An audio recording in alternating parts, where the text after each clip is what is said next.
Welcome to All Things Food. I'm John Woods, and I tell you, I have a recipe for you today. I cooked this for my family the other night with some fried chicken, and they did not know it wasn't mashed potatoes. And I'm going to show you how to do it. You're going to love this recipe, so let's go ahead and start. The first thing we're going to do is go ahead and get our water on the stove and get it to boiling, because we're going to use that in a minute to cook the cauliflower. I'm going to put in about a tablespoon of salt, just like we would when we make mashed potatoes. If you haven't seen my extensive mashed potato video, I'm going to put a link right up above. So what we're going to do now is prep the cauliflower, and you're going to cut off that end right there and try to core it out of there. And you'll need a pretty big knife to do this. So that gives us the head. It's been decored. We're going to break these little pieces apart here, and we're going to make little tiny florets. It doesn't matter if you chop these up, it's not going to hurt a thing. Our cauliflower is all cut up into nice manageable pieces. Let's see how quick this is. And we're going to put this in this boiling water until it gets fork tender.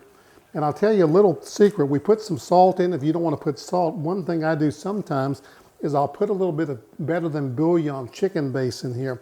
And that'll really give it a good dimension, a good element to your what we're doing today.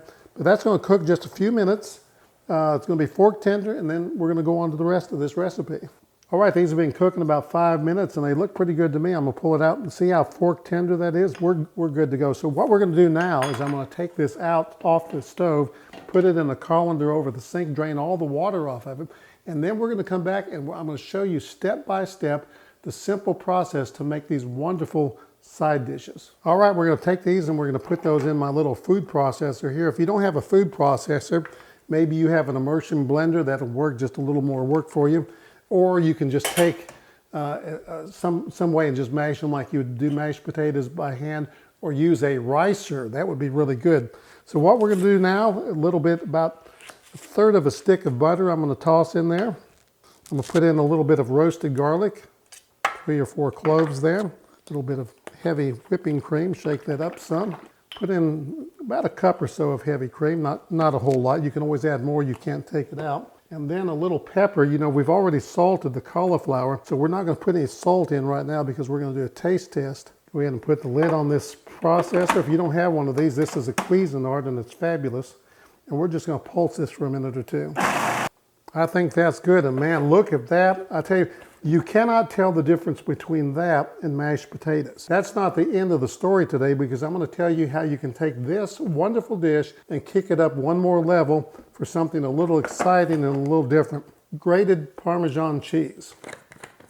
We're going to put in a little bit of that, maybe about a tablespoon. You can always adjust it. And if you have some parsley, fresh parsley, by all means throw that in there. Go ahead and pulse that back in there. What a great substitute for mashed potatoes. It's a pretty healthy meal. It depends on how much butter you put in them. And these things are so, so good. Oh man, they taste just like potatoes. Thanks for watching today. Hit that like button. It really helps our channel. But what really helps us is when you comment on a video, and I'll reach back to you. I'd love to hear the comments from our viewers. Remember everything this week, not only love to cook, but cook to love and cook you some cauliflower potatoes.